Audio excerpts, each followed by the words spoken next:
All right. So we don't ask people to search for 7 anymore. But this. So we're about to do 2 different demos that do 2 different things. And the first one is these exam blue books that, thankfully, as of this year, we don't use anymore. A lot of classes still do, I think. I don't understand these blue books. But why do we use our blue books? I think someone bought like a lot of them 20 years ago, and they're still using We're using the same supply that we got in 1994. So the opportunity at hand for this demonstration, in my mind, is to invite a student up. They are handed 26 blue books, on top of which are 26 names, which in reality we simplify as just A through Z.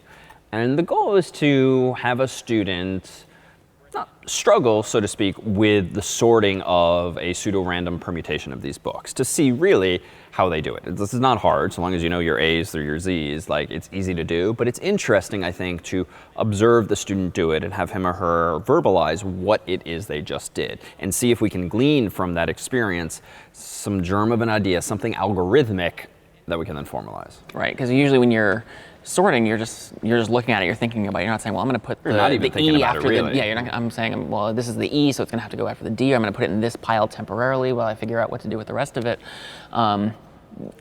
In there, like you said, there are these little germs of things that we'll see when we talk about the formalized algorithms of selection sort, insertion sort, bubble sort. I mean, it's much like in week 0 when we do the very intuitive, I think, divide and conquer, looking for Mike Smith in the phone book. But then we take a step back and try to formalize it with pseudocode and put to paper or put to the screen exactly what it is we were thinking and trying to teach students how to express that and ultimately how to leverage that.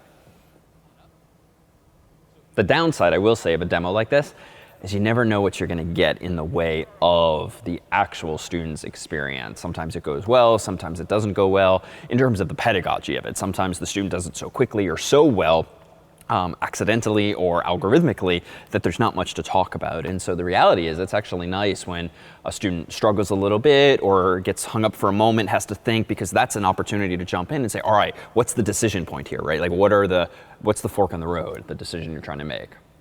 And here we have, thanks to the production team and over the shoulder camera angle so that we can actually see that B is there, about to be sorted. Yeah, especially with a demo like this where things are actually fairly small. It's nice to be able to project this on the screen for people who are watching live or watching after the fact to see these steps side by side. And I do think these kinds of demos hopefully make things very real, right? Like, at the end of the day, it's kind of daunting for a lot of students to be in a computer science class, and yet, like, this is very accessible. Like, even if no one knows what a blue book is anymore, you at least know that, like, sorting, okay, this is something I've probably had to do at some point. Let me see if I can't clean this up now and start to formalize and leverage this. Right.